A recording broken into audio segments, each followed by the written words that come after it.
Assalamualaikum warahmatullahi wabarakatuh. Halo guys, jumpa lagi bareng aku Vicky Adasaranto. Nah, di video kali ini kita akan membahas apa itu public relation.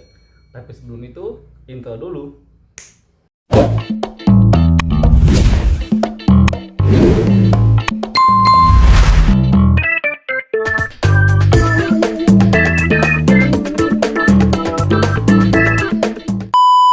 Public relation atau sering kita sebut dengan PR adalah seni dan ilmu mengelola komunikasi antara organisasi dengan publiknya agar bisa menciptakan citra yang positif dari publiknya terhadap organisasi atau lembaga tersebut.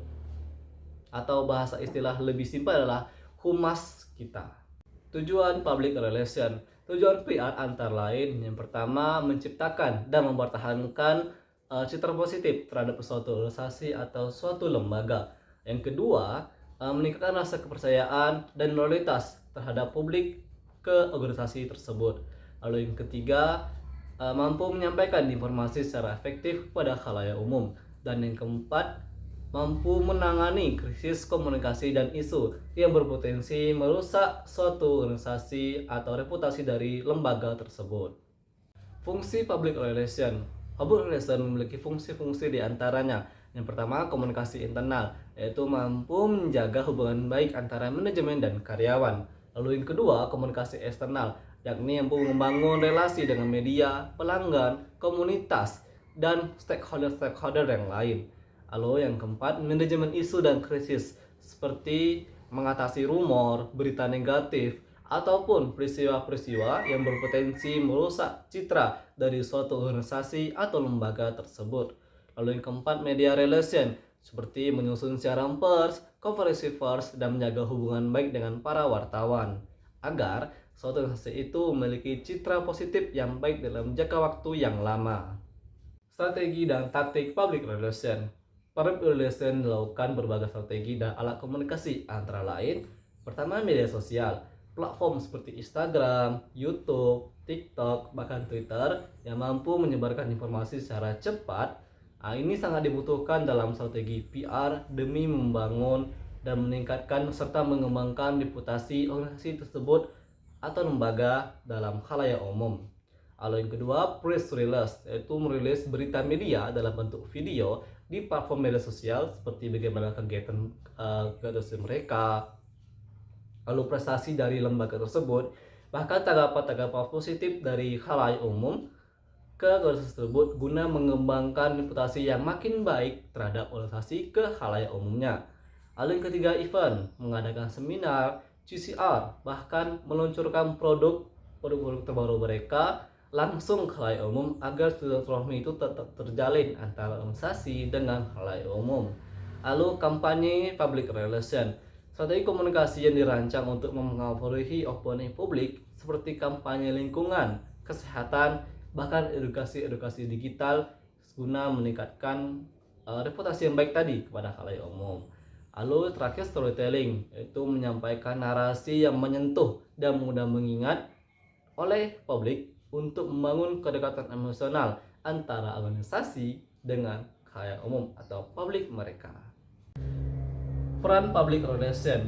Di era digital saat ini, public relation mengalami pergeseran yang signifikan dalam metode, media, dan pendekatannya. Transformasi digital mengubah cara pandangan publik dalam mencari suatu informasi, merespon isu, dan membangun citra atau membangun opini. Nah, berikut beberapa aspek penting peran PR dalam era digital sekarang. Yang pertama, kecepatan respon dan real-time communication. Nah, media sosial dan platform digital ini menuntut kecepatan isu yang dapat viral dalam hitungan menit. Nah, PR harus respon terhadap isu dan keluhan publik secara cepat dan tepat, mengelola percakapan daring, yaitu online conversation sebelum berkembang menjadi suatu krisis, dan menggunakan fitur live, story, dan tweet sebagai saluran klarifikasi cepat.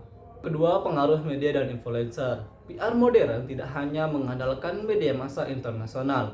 Zaman sekarang PR ini bekerja sama dengan influencer, content creator, dan komunitas digital.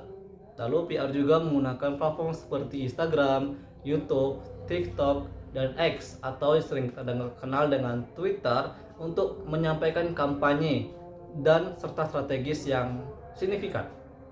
Lalu mengukur dampak melalui engagement rates dan sentiment analysis.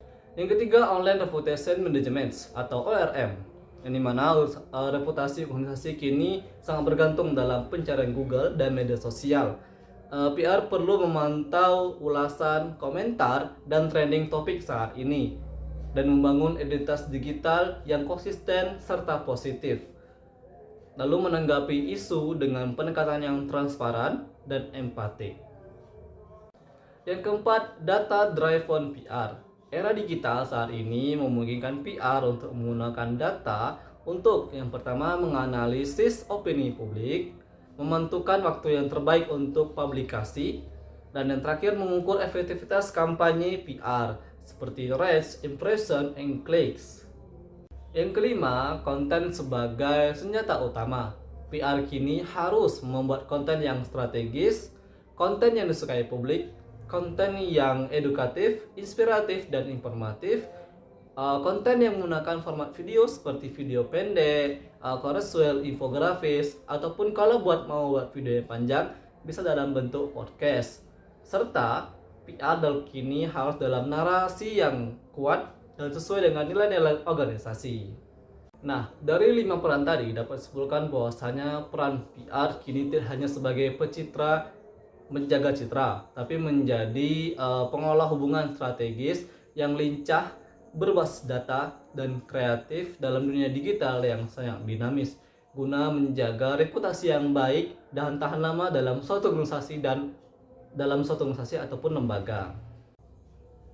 Kesimpulan, public relation bukan hanya sekedar menyebarkan informasi, tetapi mampu membangun hubungan, kepercayaan, dan reputasi jangka panjang. Di tengah dunia yang semakin terbuka, yang cepat, peran PR pun semakin harus mampu beradaptasi dengan era digital yang ada demi mampu sebagai mencapai keberhasilan yang berkelanjutan dalam sebuah organisasi atau lembaga. Oleh karena itu, saya Fikir Nusrowanto. Sampai jumpa di video berikutnya, and see you next time.